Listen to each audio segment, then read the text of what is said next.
Bismillah, elhamdülillah, ve salatu ve selamu ala Resulillah. Elhamdülillah, bir Kurban Bayramı'na daha yaklaşıyoruz. Rabbimizin bize ikramı olan yılda 2 tane bayramdan birisi Kurban Bayramı'dır. Bayramlar sevinç günleridir, hatırlamadır. İnsanın akrabalarına gidip gelmesi, dost tanıdıklarını sorması, ziyaretleşmesi, en azından yılda bir kere, 2 kere kendilerini hatırlayıp arayıp sorması, birebir ziyaret etmesi, bu vesileyle Rabbimizin bir ikramının yerine gelmesidir. Kurban Bayramı'nda hem kurban kesimi hem de hac ibadeti, ikisi de ibadettir.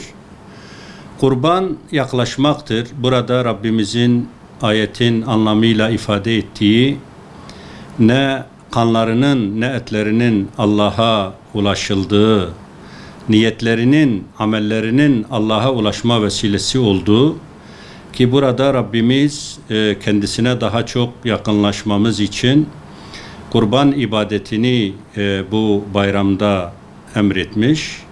Ayrıyeten hac ibadeti bu bayrama denk geliyor. Hac ibadetinin de Müslümanların yıllık kongresi olması hasebiyle Müslümanların bir araya gelmesi, ihtilaflarını bir kenara bırakması, vahdeti oluşturabilmek için bütün dünya Müslümanlarının dertlerinin, kederlerinin, sorun ve sıkıntılarının çare ve çözüm bulmaları için Rabbimizin bize emrettiği bu ibadet bireysel anlamda insanları annesinden doğmuş gibi günahlardan tertemiz arındırması ve genel itibariyle bütün Müslümanların birbirini görüp maddi manevi bütün dertleriyle hemhal olmaları.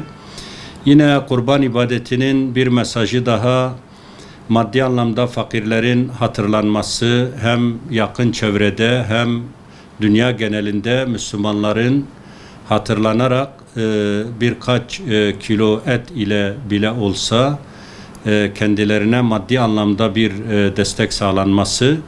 Ama bunun ötesinde en önemli mesaj bütün Müslümanların maddi manevi birbirlerini hatırlayarak dert, keder ve sıkıntılarının paylaşılmasında ve minimize edilmesinde birbirlerini hatırlayıp hatırlanarak sıkıntıların giderilmesidir. Bu vesileyle başta özelde Mardin'imize, genelde bütün dünya Müslümanlarının bayramını tebrik ediyorum.